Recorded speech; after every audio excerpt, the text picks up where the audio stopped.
Estamos hablando de Jesús, el nombre admirable de Jesús. Hemos visto que Jesús fue designado como buen pastor, Cordero de Dios. Jesús mismo significa Salvador. Y la palabra que hoy vamos a estudiar, el título de Jesús es el título Mesías.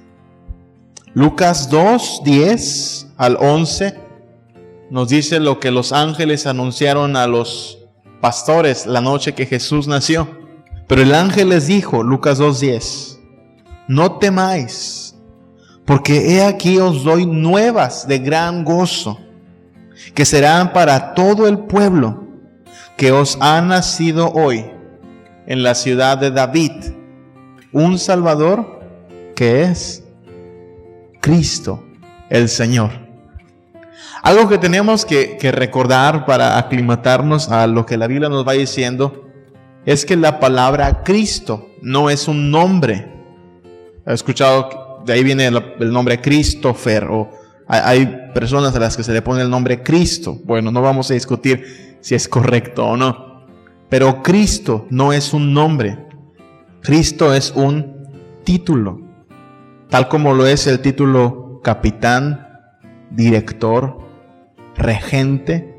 Cristo es un título. Nada más nosotros no lo vemos así porque está muy asociado con el nombre de Jesús. Porque nosotros sabemos que Jesús es el Cristo.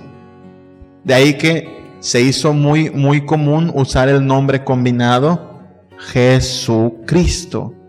Jesucristo es la palabra que los primeros cristianos repetían una y otra vez. Era como su confesión de fe, como su credo. Ellos creían, tal como nosotros, que Jesús es el Cristo. Pero entendamos qué quiere decir Cristo. Cristo es una palabra en el idioma griego. Cristo es la misma palabra que en el idioma hebreo se pronuncia Mesías. Hemos oído esa palabra también. Bueno, Mesías también es un título. Y ambas palabras, solo que una está en hebreo, Mesías, Cristo está en griego, ambas significan ungido. Entonces, cuando decía la gente Jesús es el Cristo, nosotros lo entenderíamos. Están diciendo Jesús es el ungido de Dios. O cuando decían Jesús es el Mesías, entendían Jesús es el ungido de Dios. ¿Vamos bien? ¿Por qué es tan importante el nombre o el título, Cristo o Mesías? Bien, tenemos que echar nuestra memoria para atrás y recordar que Israel fue un pueblo bendecido por Dios, ¿verdad? Israel, 12 tribus, Dios les dio a poseer la tierra de Canaán. Pero había bendiciones si se mantenían en obediencia a Dios y había maldiciones si desobedecían. ¿Y sabe qué acabó haciendo Israel? Desobedeció a Dios. Tal parece que todo lo que Dios le dijo que no hiciera, eso hicieron. Empezaron a tener ídolos, empezaron a hacer injusticias y Dios los castigó. Una de las formas en que los castigaba era les enviaba plagas. Sus cosechas se destruían. Les enviaba también enfermedades. Pero después Dios, movido a misericordia, les quitaba el castigo. Uno de los últimos juicios de Dios contra Israel fue lo que llamamos exilio. Llegaron dos naciones muy fuertes, Asiria y Babilonia, y se llevaron a la gente de Israel como esclavos. Solo volvieron la gente de las cercanías de Jerusalén, pero ya no fue Israel un país independiente. Vinieron los griegos, conquistaron. Vinieron los romanos, conquistaron. Cuando Jesús nace, 400 años después del profeta Isaías, nace Jesús. Israel, aunque Israel tiene un rey, ese rey es una marioneta. Ese rey, Herodes, es una marioneta en manos del gobierno de Roma. Como que Roma le dijo, está bien, vamos a hacer como que ustedes tienen rey, pero nos van a pagar impuestos. Cuando Jesús llega, por eso es normal ver romanos en Jerusalén, porque el país le pertenece a Roma. Entonces la gente iba a las escrituras y leían las profecías, especialmente las de Isaías y Jeremías, que el Señor iba a enviar a un ungido. y que este ungido iba a aplastar la cabeza de los enemigos, y que este ungido iba a sacar a los injustos y le iba a dar otra vez poder a Israel. ¿Qué cree que pensaban los judíos? Ellos decían, pues ya que venga el ungido, que venga el Mesías, porque están estos romanos que nos están cobrando muchos impuestos y eran muy injustos, ya que venga el Mesías. Y llega Jesús. Llega Jesús haciendo todo lo que las profecías decían que tenía que hacer el Mesías. Habla con autoridad, obra milagros, pero algo no checaba con su idea de un Mesías. Ellos creían que el Mesías iba a venir con un gran ejército a darle una patada a los romanos y expulsarlos. Ellos creían que el Mesías iba a traer riquezas. Pero llega Jesús, un carpintero, y les dice que en vez de buscar la violencia debemos poner la otra mejilla. Incluso les dice cuando le preguntan, maestro, ¿tenemos que dar impuestos? Él dice, denle al César lo que es del César y a Dios lo que es de Dios. Y entonces la gente por eso no creyó que Jesús era el Mesías. Todo el Antiguo Testamento es la profecía, vendrá un Mesías. Y todo el Nuevo Testamento es la explicación. Jesús es el Mesías que estábamos esperando. Por eso es importante entender esto. Jesús es el ungido de Dios, es quien le da la gloria a Dios. Y si es el ungido de Dios, usted y yo tenemos que escuchar su voz y obedecer su voluntad. ¿Qué hacemos con Jesús el Mesías? Bueno, analicemos a fondo qué implicaciones tiene el hecho de que Jesús fue ungido.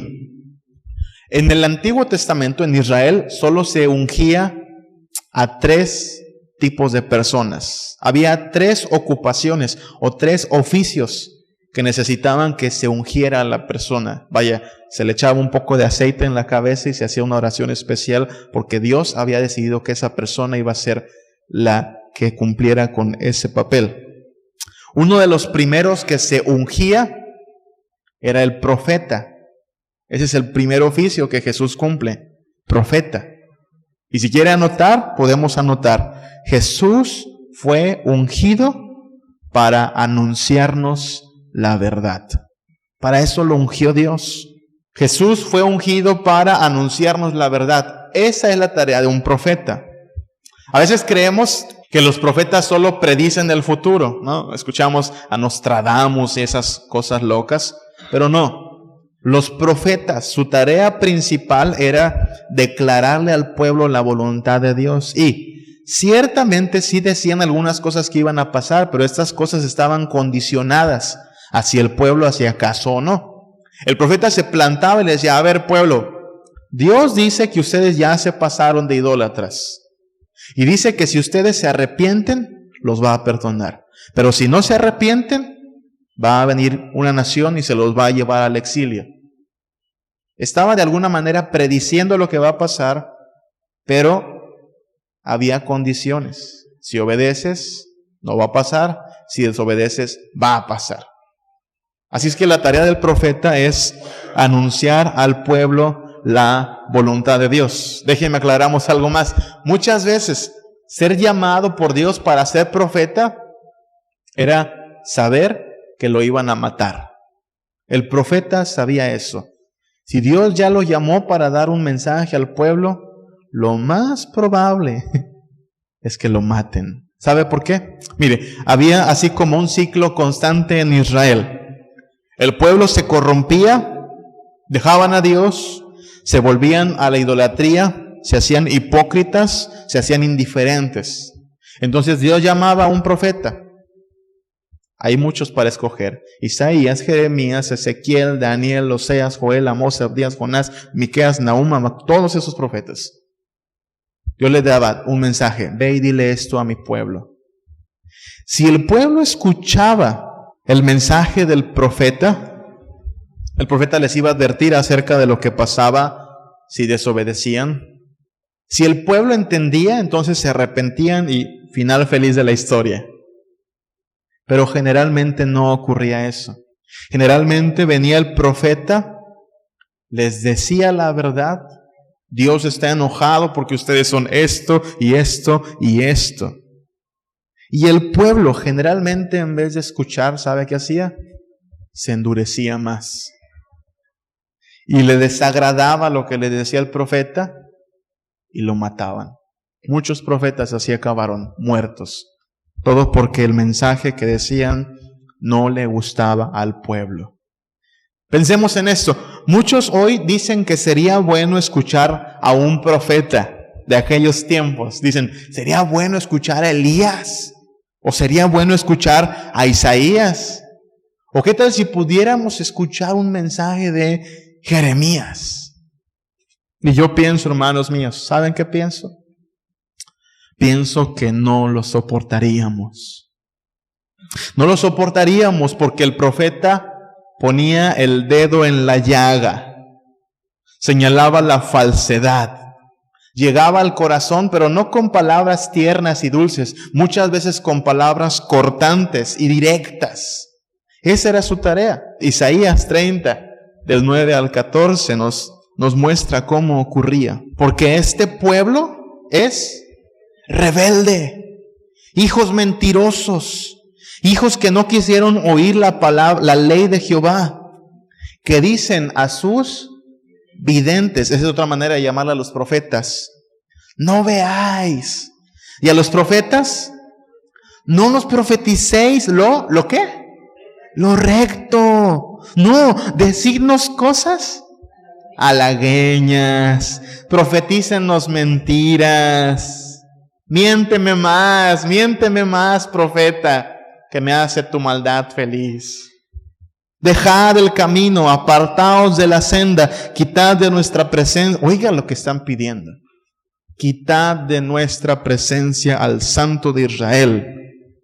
Por tanto, el Santo de Israel dice así: porque desechasteis esta palabra y confiasteis en violencia y en iniquidad, y en ello os habéis apoyado. Por tanto, os será este pecado como grieta que amenaza ruina, extendiéndose en una pared elevada, cuya caída viene súbita y repentinamente. Y se quebrará como se quiebra un vaso de alfarero, que sin misericordia lo hacen pedazos, tanto que entre los pedazos no se halla ni un tiesto para hacer fuego en el hogar o para sacar agua del pozo. Lo que está diciendo Dios es: te va a ir mal, pueblo, porque no escuchaste la voz ¿de quién? ¿Y por medio de quién habló Dios? El profeta, el ungido, porque a los profetas los ungían.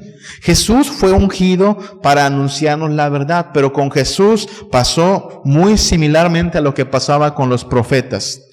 No nos diga eso. Díganos algo bonito, algo motivador. Quiero venir al templo el domingo, escuchar palabras bonitas, palabras que me inspiren, que me suban mi autoestima para irme la semana a vivir mi vida. Lo mismo que hoy. Pero así no habla un profeta. Un profeta habla de parte de Dios. Y Jesús fue ungido. Jesús es el Mesías. En su ministerio se cumple el oficio de profeta. Y así como los profetas de Dios antes de Jesús padecieron el rechazo y menosprecio de la gente, así Jesús también. El profeta de Dios que vino con la verdad, pero la gente, mucha de ella, tapó sus oídos. Porque las palabras de Jesús, aunque eran verdad, ¿sabe qué pasaba? Calaban. Las palabras de Jesús, aunque eran verdad, ardían en el corazón. Hermanos míos, ¿soportaríamos las palabras de Jesús? Si Él viniera hoy y nos hablara, ¿usted cree que lo soportaríamos? A veces, yo lo he visto cuando, gracias a Dios, ustedes aguantan las palabras de un servidor, que creo que no son nada duras. Yo lo he visto cuando me han invitado a veces, solo por decirle pecadores a alguien, ya se están ofendiendo. Solo porque a veces uno dice, hermanos, no todos aquí han de ser salvos. Hay algunos que necesitan arrepentirse por primera vez. Solo por decir eso dicen, ay pastor, ¿qué está diciendo? Aquí todos somos de cuna cristiana. Eso los ofende. Imagínense que llegara el mismísimo profeta de Dios a decirnos como le dijo a los fariseos, ¿Cómo les dijo? Hipócritas, bola de víboras, sepulcros branqueados, palabras duras, pero es el profeta de Dios. A él tenemos que escuchar. Hoy los profetas de Dios, entre comillas, profetas de Dios, porque ellos dicen que son profetas, hoy los profetas resulta que son muy queridos. Ahí están, en la televisión. Ahí salen en enlace, pidiendo mucho dinero. Y la gente se los da con gusto. Sí, señor profeta, le damos todo lo que quiera, hasta en dólares, no importa, se lo damos, pero síganos diciendo cosas bonitas. Sí, señor Natán de los Reyes, sí, profeta Cash, sí, profeta Benny, sí, profeta Marcos Witt, le pagamos lo que sea, pide y le damos, porque ¿sabe qué? Sus chistes nos hacen reír y sus lágrimas nos conmueven y sus palabras son suavecitas. Así hasta gusto da pagar. Pero las palabras del profeta Jesús, el profeta de profetas, quizá hoy también encontrarían oídos sordos. Pero él sigue hablando. Las palabras que Jesús dijo en el monte y en la cruz siguen resonando hasta hoy. Están escritas aquí en su Biblia. Su mensaje, el mensaje de Jesús siempre ha sido verdad, directo, siempre ha calado, pero siempre ha sido bueno. Siempre ha sido lo que necesitamos escuchar. Y lo más importante es el mensaje, hermanos, que puede salvarnos de la ira de Dios. Por eso necesitamos escuchar a este ungido. Alguien diría, no hermano, pero las palabras de Jesús, ¿no eran hermosas las palabras de Jesús? Claro que sí. Eran hermosas, por supuesto, pero eran hermosas porque eran verdad. Eran hermosas porque hablaban del amor de Dios, del perdón de nuestros pecados, de la salvación que Dios nos ofrece y de la vida eterna. Pero dejemos algo en claro también. Para hablarnos del amor de Dios, el profeta tiene que hablar primero del castigo de Dios. Para hablarnos de la salvación, el profeta tiene que mencionar que hay una espantosa condenación. Para hablarnos de la vida eterna, el profeta tiene que hablarnos de la condenación eterna. Es decir, para que el médico le dé a usted la cura, primero tiene que convencerle de que usted está enfermo. Para que Cristo nos hable de salvación, primero tiene que convencernos de que estamos en pecado.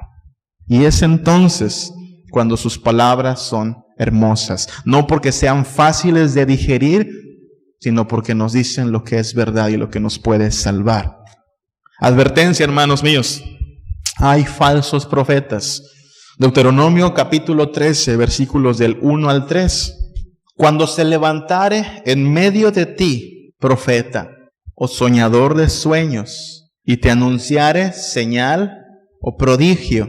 Y fíjese, incluso si se cumpliere la señal o prodigio que él te anunció, pero te dice, vamos en pos de dioses ajenos que no conociste y sirvamos.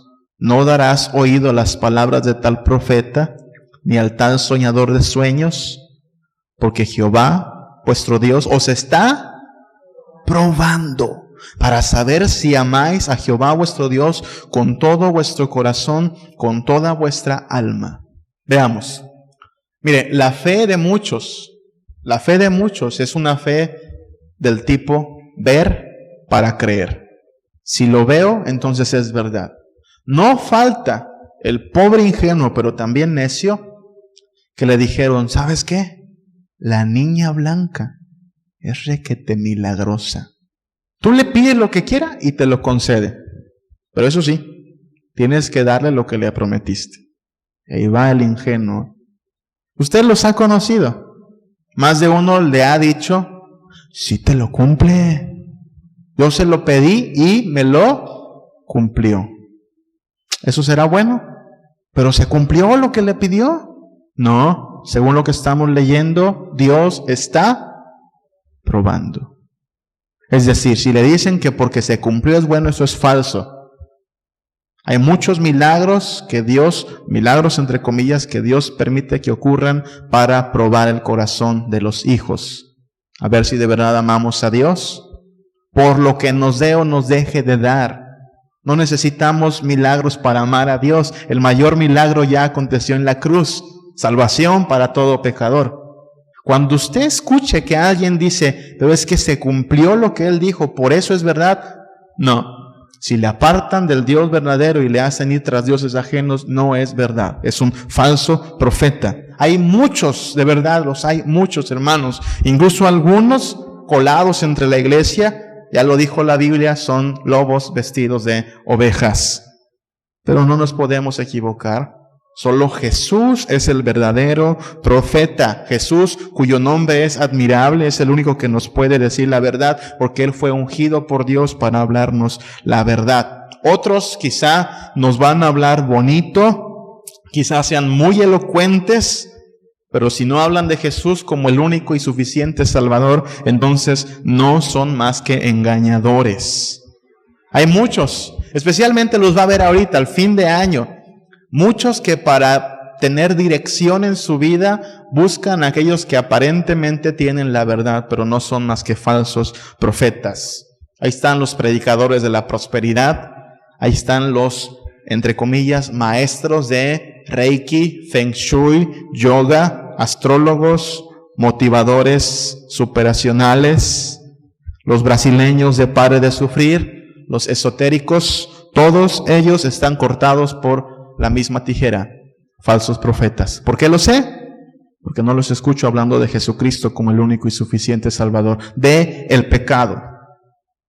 Y si no hablan en esos términos, son falsos profetas. Le van a decir lo que usted quiere escuchar. Si los va a ver, le van a hablar bonito, porque para eso se les paga. Pero no le van a decir lo que necesitamos escuchar. No les creamos. Segunda de Pedro 2, del 1 al 3. Pero hubo también falsos profetas entre el pueblo, como habrá entre vosotros falsos maestros, que introducirán encubiertamente herejías destructoras, y aún negarán al Señor que los rescató, atrayendo sobre sí mismos destrucción repentina. Y muchos seguirán sus disoluciones, por causa de los cuales el camino de la verdad será blasfemado. Mucho ojo. Y por la avaricia harán mercadería de vosotros con palabras fingidas. Sobre los tales, ya de largo tiempo, la condenación no se tarda y su perdición no se duerme. Hay una advertencia para ellos, pero también es una advertencia para nosotros. No escuchar más que al profeta de Dios. ¿Quién es ese? Jesús. Es el único que fue ungido para hablarnos la verdad. O Mateo 24, 23 al 24. Entonces, si alguno os dijere, mirad, ahí está Él. ¿Qué quiere decir Cristo? El ungido. Mirad, ahí está el ungido, o mirad, ahí está. No lo creáis, porque se levantarán falsos ungidos, falsos cristos y falsos profetas, y harán grandes señales y prodigios, de tal manera que engañarán, si fuere posible, aún a los escogidos. ¿Ve? No porque lo vio ya puede uno creer. No. Hay muchos engañadores. Solo Jesús, el verdadero Cristo, el auténtico ungido de Dios, es quien nos dice la verdad. Así es que más nos vale escuchar su voz, más nos vale poner caso a sus palabras. ¿Qué más? No solamente al profeta se le ungía.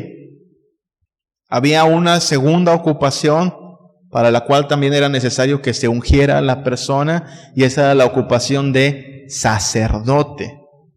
¿Lo quiere anotar? Jesús fue ungido para reconciliarnos con Dios.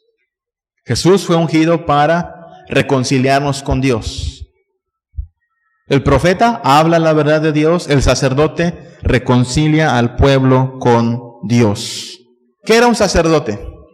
Un sacerdote era un miembro del pueblo de Dios, de la tribu de Leví, que se presentaba como mediador entre el pueblo y Dios. ¿Qué hacía? Cuando si hubiéramos vivido en aquella época, queríamos hacer una ofrenda a Dios, traíamos nuestro animal, se lo dábamos al sacerdote. El sacerdote ya tenía toda la habilidad en descuartizar al animalito, quitarle la sangre, quemarlo. La sangre la iba a colocar al altar. Esa era la ley.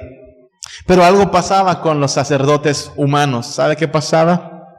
De alguna manera eran deficientes. Vaya, eran humanos, como usted y como yo. Eran falibles, porque eran la sombra de aquel que iba a venir. Los sacerdotes entraban al templo o al tabernáculo solo una vez al año. Era tan santo que solo una vez al año podía entrar, y no entraba nada más a ver el lugar, entraba a pedir perdón por el pueblo. Y el siguiente año había que repetir el ritual. Eso lo que hacía es dejar en claro que era insuficiente el ritual. Hebreos 10, 11 al 14 nos dice cómo ocurría esto. Dice, y ciertamente todo sacerdote está día tras día ministrando y ofreciendo muchas veces los mismos sacrificios que nunca pueden quitar los pecados. Pero Cristo, habiendo ofrecido una vez y para siempre un solo sacrificio por los pecados, se ha sentado a la diestra de Dios. De ahí en adelante, esperando hasta que sus enemigos sean puestos por estrado de sus pies. Porque con una sola ofrenda hizo perfectos para siempre. ¿Cómo está actuando Cristo? Jesús, como sacerdote. Él está poniéndonos en reconciliación con Dios. Él es el sacerdote que lleva la ofrenda, pero al mismo tiempo, Él mismo es la ofrenda. Ahí mismo en Hebreos, pero capítulo 9, versículo 12, dice, y no por sangre de machos cabríos ni becerros, sino por su propia sangre. Entró una vez para siempre en el lugar santísimo, habiendo obtenido eterna redención. ¿Qué quiere decir? Hermanos míos, en la cruz, en el Calvario, la sangre que corrió por la cruz no fue sangre de toro, no fue sangre de cordero ni de cabra. ¿Fue sangre de quién? De Jesús. Fue sangre de humano, pero también sangre del Hijo de Dios. Dios y hombre a la vez. Él es el sacerdote. Él está actuando como sacerdote. Por eso es el Cristo, es el ungido por Dios para reconciliarnos con Dios. Primera de Timoteo 2:5 dice, porque hay un solo Dios y un solo mediador entre Dios y los hombres. Jesucristo, hombre. Nadie más que Él puede mediar entre nosotros. Y usted y yo no tenemos por qué buscar otro mediador. No necesitamos ir con alguien a que escuche nuestra confesión para que Él nos diga, está bien, te absuelvo en el nombre de Dios. Eso no es cierto. Usted ore a Dios de rodillas, pídale perdón con todo su corazón y su oración entra así, directa. No porque seamos muy buenos, sino porque Cristo Jesús abrió el camino directo al Padre. Él es nuestro sacerdote. Su sangre nos pone en buenos términos con Él. No necesitamos andar consultando ni a los astros ni a los espíritus. Él es nuestro sacerdote. No necesitamos ángeles de la guarda. Él es nuestro sacerdote. No necesitamos nada. Él es el mediador. ¿Quiere tratar algo con Dios? Trátelo directo con Jesucristo, no con otro mediador. Usted, si supongamos, usted quiere construir su casa, ¿va a ir a visitar a un doctor para que le construya su casa? ¿Por qué no? Que el doctor no se dedica a eso.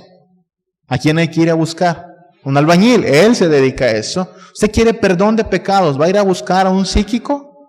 ¿O una estatuita de madera o de barro? ¿A quién hay que ir?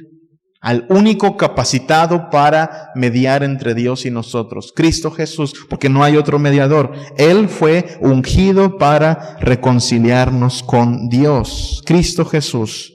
Gracias a Dios que Él puede ayudarnos y quiere ayudarnos, pero quiere mostrarnos primero nuestra gran necesidad y que le entreguemos toda la autoridad, porque solo Él puede salvarnos y solo Él puede rescatarnos y transformar nuestra vida. Hechos 4:12 dice, y en ningún otro hay salvación, en ningún otro, en nadie hay salvación, porque no hay otro nombre bajo el cielo dado a los hombres en quien podamos ser salvos. No importa cuán canonizados sean, no importa cuántas veladoras les prenda o cuánto pague, nadie puede mediar entre Dios y los hombres, sino solo Cristo Jesús. Él es el profeta de Dios, Él es el sacerdote celestial. Hay un tercer oficio para el cual se necesitaba también ser ungido. No solo a los profetas y a los sacerdotes, se ungía también a los reyes. En Israel, los reyes eran ungidos. Si quiere anotar, lo tercero que vamos a aprender es que Jesús fue ungido, no solo para hablarnos la verdad, no solo para mediar entre Dios y nosotros, también fue ungido para gobernar nuestra vida, porque Él es rey. Vaya, déjenme lo pongo así. En el Antiguo Testamento en Israel no era una democracia lo que se vivía. No había partidos políticos, no había votaciones. ¿Sabe a quién se elegía rey? A quien Dios dijera. Dios le decía al profeta, ve y unge a tal como rey, y el profeta obedecía. Lo ungían, porque solo aquel a quien Dios aprueba puede ser rey. Sin embargo, tal como los profetas y los sacerdotes antes de Jesús también podían fallar, los reyes de Israel también fallaban. Usted puede leer todo el libro de Reyes, Crónicas y Samuel. Ahí se menciona todos los reyes que hubo. La frase que más se repite en ellos, ¿sabe cuál es? Hizo lo malo delante de Dios. Rey tras rey que había, con algunas excepciones, acababa haciendo lo malo. El poder los corrompía, se llenaban de avaricia, de soberbia, de ambición, de orgullo. Creían que por ser reyes podían hacer su voluntad a diestra y siniestra. Se olvidaban que ellos tenían que rendirle cuentas a Dios. Pero ¿sabe qué? Ustedes y yo no somos muy diferentes a aquellos reyes. Los seres humanos no somos muy diferentes. Somos soberbios muchas veces, somos ambiciosos otras. En nosotros hay orgullo y siempre, casi siempre está ahí el deseo de hacer nuestra voluntad por encima de otros. Y nos olvidamos que hay un soberano por encima de nosotros y por encima de todos, a quien Dios ha coronado como rey. ¿Quién es Él? Jesús. Usted y yo tenemos que entender esto, no nos mandamos solos. Si usted quiere ser salvo, tiene que entregarle a Cristo todo el gobierno de nuestra vida. La buena noticia es que Cristo es un rey y es un rey a quien Dios mismo le ha dado su aval, su recomendación. Filipenses 2, del 9 al 11 nos dice esto. Dice, por lo cual Dios también lo exaltó hasta lo sumo y le dio un nombre que es sobre todo nombre, para que en el nombre, ¿de quién? De Jesús se doble toda rodilla de los que están en los cielos y en la tierra y debajo de la tierra, y toda lengua confiese que Jesucristo es el Señor, para gloria de Dios Padre. Ante Jesús todos se van a inclinar y le van a declarar Señor. Señor solo se le decía a los reyes. Y la buena noticia es que este rey no solo quiere gobernarnos, sino también está dispuesto a transformar vidas. Esto es precioso. Primera de Timoteo 1, del 15 al 17. Palabra fiel y digna de ser recibida por todos, que Cristo Jesús vino al mundo para salvar a los pecadores, de los cuales yo soy el primero. Eso dice Pablo. Cristo Jesús. Ponga mucha atención en que Cristo es un título, ¿verdad? El ungido Jesús vino al mundo para salvar a los pecadores, de los cuales yo soy el primero. Pero por esto fui recibido a misericordia, para que Jesucristo mostrase en mí, el primero, toda su clemencia, para ejemplo de los que habían de creer en Él para vida eterna. Por tanto, al Rey de los siglos, ¿quién es ese? Cristo Jesús, inmortal, invisible, al único y sabio Dios, sea honor y gloria por los siglos de los siglos. Amén. Pablo está consciente de que el Rey ungido por Dios, Jesús, le ha salvado. Jesús es Rey de reyes, pero también es Rey de pecadores. Es Rey de arrepentidos, es Rey de salvación y es Rey de transformación. Esas son buenas noticias, hermanos míos. Para pecadores como yo, esas son buenas noticias, hermosas noticias. Si Jesús quiere ser Rey de pecadores como yo, entonces me formo en la fila y me formo en primer lugar. Aunque Pablo va a querer el primer lugar también. No importa. La buena noticia es que todos los pecadores pueden venir a Cristo. La buena noticia es que el Rey quiere que todos los rebeldes y malhechores se acerquen a Él ahora y les promete perdón y salvación. La buena noticia es que el Rey está dispuesto a perdonarlos, y no solo a perdonarlos, sino también a transformarnos. A pesar de ser pecadores, la promesa es que Él nos puede dejar limpios como el algodón, limpios como la nieve. Esas son buenas noticias. A veces sé que hablo muy duro para referirme a mi pecado. Gusanos, escoria putrefacta. Pero esos somos. Y si Dios está dispuesto a perdonar pecados, entonces me declaro pecador. Y eso deberíamos hacer todos, porque necesitamos a este Rey. Y Él fue ungido para eso. Solo que este Rey también quiere ser Rey en toda la extensión de la palabra. Una vez que usted viene a Él, Él demanda el control de su vida, toda la autoridad y dominio sobre su vida. Y nosotros somos afortunados cuando Él es nuestro Rey. ¿Sabe por qué? Porque entonces nuestra vida se va a someter a su voluntad, la cual es siempre buena. Nuestra vida va a andar por su camino, el cual es siempre recto. Cuando Él es el Rey, no tenemos que preocuparnos de si estaré haciéndolo bien o si estaré tomando las decisiones correctas. Si Él es quien gobierna, Él lo va a hacer bien. De hecho, tenemos problemas en nuestra vida porque nosotros hemos sido quienes tomamos las decisiones y no Dios. Tenemos problemas en nuestra vida porque hemos sido nosotros los gobernantes y no Dios. Pero si le entregas el gobierno a Cristo Jesús, Él va a hacerlo bien. Esa es su promesa. Nos conviene y necesitamos someternos a Él. Segunda de Pedro 2, 9 al 10. ¿Sabe el Señor librar de tentación a los piadosos y reservar a los injustos para ser castigados en el día del juicio? Y mayormente aquellos que, siguiendo la carne, andan en concupiscencia e inmundicia y desprecian el señorío. Es decir, desprecian el gobierno de Dios. La buena noticia es que Dios envió a Jesús como el Rey y que este Rey puede perdonarnos. Hasta hoy la oferta sigue vigente. Salvación completa a todo pecador que se arrepiente. Pero esta oferta no va a ser eterna, hay que advertirlo.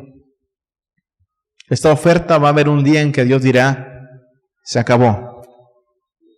Y hay de aquellos que despreciaron el señorío. Hay tiempo. El Mesías sigue invitando a personas a estar en paz con Dios. El Mesías sigue diciéndonos la verdad. El Mesías sigue queriendo gobernar nuestra vida. Nos conviene aceptarlo así. Los que no lo hagan están poniéndose en un grave peligro. Mejor hoy que hay oportunidad, arrepintámonos y entreguémonos en manos del Señor. el único Mesías de Dios. Por esto y más, hermanos míos, Jesús es el Mesías que esperábamos. Y Jesús es el único a quien vale la pena escuchar y obedecer. Así es que escuchemos su verdad y apreciemos su sacrificio y sometámonos a su voluntad, porque Él es Rey de Reyes, el profeta de Dios, el gran sacerdote. A Él sea la gloria. Tú dejaste tu trono y corona por mí al venir a Belén a nacer. Mas a ti no fue dado el entrar en mesón y en pesebre te hicieron nacer. Ven a mi corazón, oh Cristo, pues en Él hay lugar para ti. Ven a mi corazón, oh Cristo, ven, pues en Él hay lugar